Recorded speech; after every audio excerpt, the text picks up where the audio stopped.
Annyeong 여러분, kali ini kita akan membahas alur drama Korea yang berjudul Alchemy of Soul episode 6.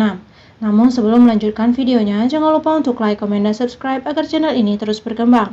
Bagi yang belum menonton episode sebelumnya, silahkan cek videonya di playlist. Check it out.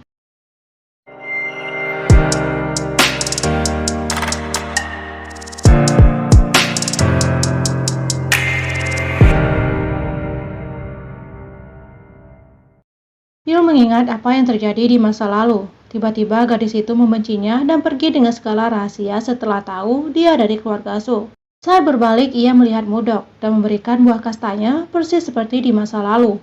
Namun, kali ini Yul menolak. 난 단 것도 즐기지 않는다. Yul datang saat Mudok tengah memasak dan berniat membantunya. Namun kesalahan terus dilakukan sampai membuat Mudok memarahinya. Kejadian itu disaksikan oleh Janggu dan Danggu. Namun begitu Danggu mengatakan, kedua orang itu terlihat lebih seperti guru dan murid. Guru yang tengah memarahi muridnya pada saat belajar, yang membuat senyum di wajah Janggu hilang. Danggu memuji masakan tersebut, dan lagi-lagi memuji keduanya layaknya guru dan murid. Bahkan Yul berkata ia belajar banyak dari Mudok, sedangkan Janggu dari tadi mukanya terlihat tak senang. Apalagi Mudok juga memuji Yul bahwa Yul belajar dengan baik. Ketika Mudok membersihkan peralatan makan, Janggung menghampiri menyindir kalau kenapa tidak murid yang tekunnya saja yang membersihkan. Dan juga Janggung meminta agar gurunya itu tak boleh mengajarinya dan dilarang keras untuk berselingkuh darinya, yang diiyakan oleh Mudok.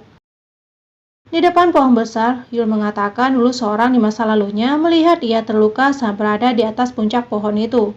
Yul menawarkan Mudok naik ke puncak pohon bersamanya, yang membuat Janggung khawatir. Namun begitu Mudok menolak, ia bahagia. Sedangkan di Songrim, mereka tengah menyelidiki jasad yang diyakini adalah orang Chonbukwan. Dan Paman Pat ingat, dulu Jinmu pernah bertindak seperti itu perihal Naksu. Ketika ada utusan datang mengatakan kalau itu adalah jasad dari pekerja di Chonbukwan. Karena penasaran, Paman Pat memberitahu kalau laki-laki itu adalah Guru Lee, murid Sogyong, pendiri Songrim dulu. Guru Lee mengatakan kalau anjing Sapsali akan menangkap pemindahan jiwa. Guru Lee jadi penasaran apakah jiwa yang ada di dalam tubuh Mudok adalah Naksu. Guru Lee juga menanyakan perihal pedang Gwanju Chongbukwan dan pemegang pedang tersebut. Sungguh menarik saat melihat laki-laki yang tangannya terikat dengan seorang pelayan setia mengikutinya. Ketika Yul dan Mudok bersama, ia menanyakan perihal Dahyangguk di musim dingin. Karena Yul mengkhawatirkan seseorang. Mudok mengatakan bahwa musim dingin di sana jauh lebih hangat dan juga banyak persediaan bahan makanan. Janggung melihat arti tatapan lain dari kedua orang itu. Ketika mereka pamit, Mudok melihat pedang ayah Janggung dibawa oleh Danggu. Melihat itu, Janggung beralasan untuk mengantar mereka pulang. 바래다 주고 올게. 잘들 가. 나 가볼게. Janggung terlihat emosi saat mengingat perkataan Paman Pat kalau dia bukan anak ayahnya dan tidak perlu mengikuti jejak ayahnya.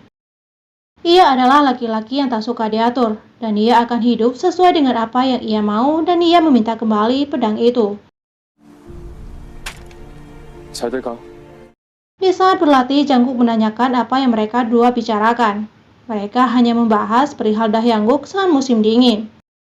Yul kini ditanyai perihal Naksu di masa kecil. Namun tak banyak yang Yul ketahui, karena gadis itu menghilang setelah mengetahui namanya. Naksu dulu pernah bercerita ayahnya bertugas sebagai pencatat konstelasi dan juga penyihir di Chongbukwan. Mereka ingat bahwa 20 tahun yang lalu ada sebuah keluarga yang mereka sliding, dan ada satu anak yang lolos. Kini Yul tahu alasan Naksu menjauhinya, karena keluarga mereka terlibat dalam kematian ayahnya Naksu. Yul ingat saat Naksu meminta peluit itu dan menemukan peluit itu di jasad Naksu. Mudok yang tengah berdiri tanpa sengaja memperhatikan tetesan air dan berniat mengajari Janggung dengan teknik Tansu.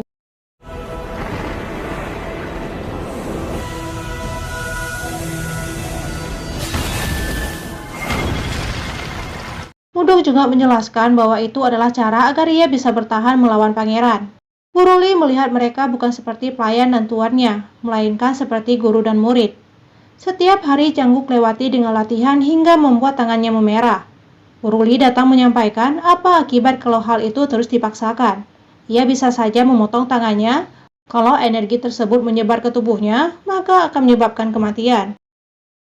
Kim Do-joo membahas pernikahan Choyeon dengan Jungkook untuk menghindari pertandingan itu, yang membuat raut wajah Jungkook berubah. Sedangkan Choyeon meminta kamarnya dirombak, namun Nyonya Jin menolak karena suatu alasan. Dan sebagai gantinya, Nyonya Jin mengizinkan Choyeon mengambil batu yin dan yang sebagai cincin kawinnya. Di saat mengambil, ada kendi yang membuat ia dan batu tersebut jatuh, dan penutup cermin di sana pun terbuka. 내가 시집 가는 게 재수없나 본데.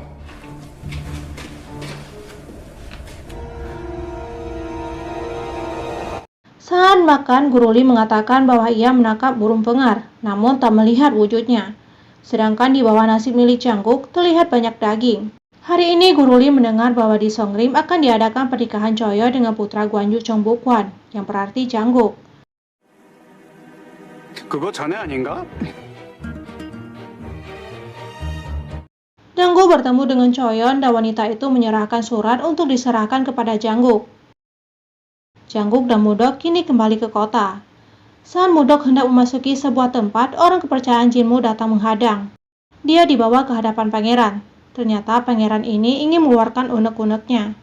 Pangeran mengatakan untuk menyampaikan agar Jungkook tidak hadir dan memilih untuk menikah saja. Pangeran menawarkan Mudok bekerja dengannya kalau Jungkook menikah nanti. Tetapi Mudok menolak karena ia tak ingin bekerja dengan orang asing, yang membuat pangeran kesal. 내가 데리고 와줄까? 싫어요. 함부로 아무에게나 묻어가고 싶지는 않아요. 물러가 볼게요. 세자 좋아? 나 세자인데? 이씨, 똥무더기. Yul menanyakan perihal rencana yang Mudok jual, dan wanita itu mengatakan kalau ia melakukan itu untuk bersenang-senang. Percakapan keduanya didengar oleh orang kepercayaan Jinmu. 역시 너였구나. 낙수야. Jungkook mengutarakan maksudnya untuk menolak pernikahan itu, bukan karena menyukai orang lain, tetapi karena ada seseorang yang sangat membutuhkannya saat ini. Mudok yang sedang menjual pakaian sutranya mendengar kalau Juwon menemui Putri Choyeon untuk membuat cincin pernikahan.